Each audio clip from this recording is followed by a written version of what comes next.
Bonjour et bienvenue dans ce nouvel extrait issu de la formation certifiante Sage X3 développeur de FMC Digital. Dans ce nouveau tuto, nous allons aborder les instructions des tables. Nous avons déjà vu précédemment les commandes Local File et Close File, ainsi que l'instruction Clalev, pour ouvrir une table si elle n'est pas déjà ouverte. Passons par la suite aux deux instructions Filter et Where. Je prends comme exemple l'affichage des codes articles de la catégorie Négoce. Je commence par la création d'un nouveau projet Eclipse.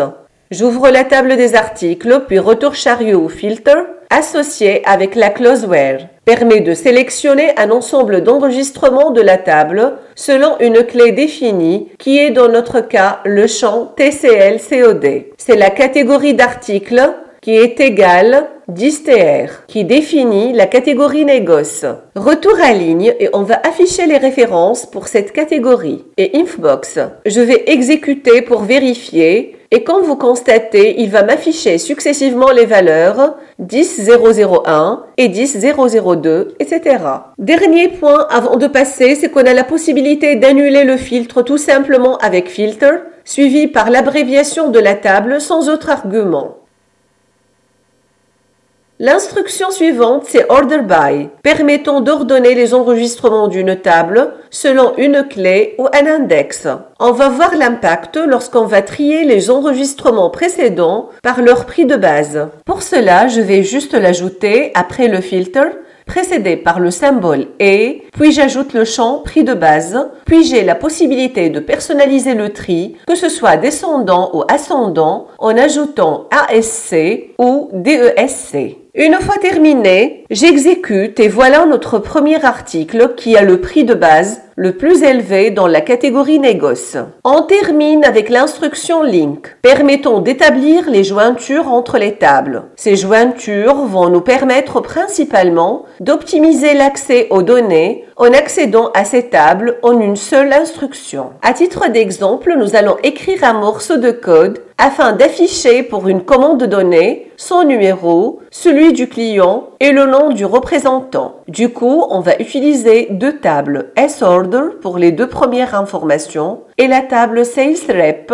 afin de récupérer le nom du représentant. Et donc, la syntaxe se définit de la manière suivante. Link, puis je renseigne la table principale SEH, dans ce cas la table des commandes vente. Et à l'aide de with, je vais la lier avec la table représentant via le champ rep. Pour cela, j'ajoute cette table avec l'abréviation rep, suivie par le champ avec lequel on va effectuer la jointure. Le champ rep0 est égal au champ rep au niveau de la table des commandes. Il s'agit de l'expression du lien. Après, on doit donner un nom à notre jointure en utilisant AS et je vais la renommer par exemple link.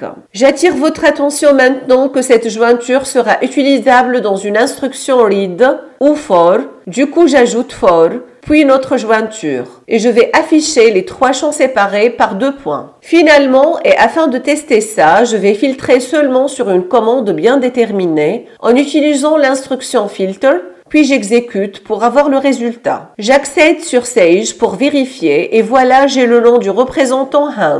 On va voir maintenant les instructions d'accès aux bases de données, plus spécifiquement les instructions read et look. En effet, l'instruction read nous permet de lire un seul enregistrement et le charger dans la classe F, contrairement à l'instruction look qui nous aide uniquement à vérifier son existence. Dans cet exemple, je vais pointer sur la table des clients, puis lire le premier enregistrement en utilisant read, suivi par l'abréviation, puis j'indique qu'on souhaite récupérer le premier en utilisant first. Sinon, on peut utiliser last pour récupérer le dernier, cure pour le courant, next pour le suivant et prev pour le précédent. J'exécute le traitement et voilà le client AE001 est affiché. Notez aussi que pour lire un enregistrement précis, on écrit read suivi du nom du champ est égal à la valeur entre deux cotes. Dans notre cas, je choisis AU008 puis j'exécute.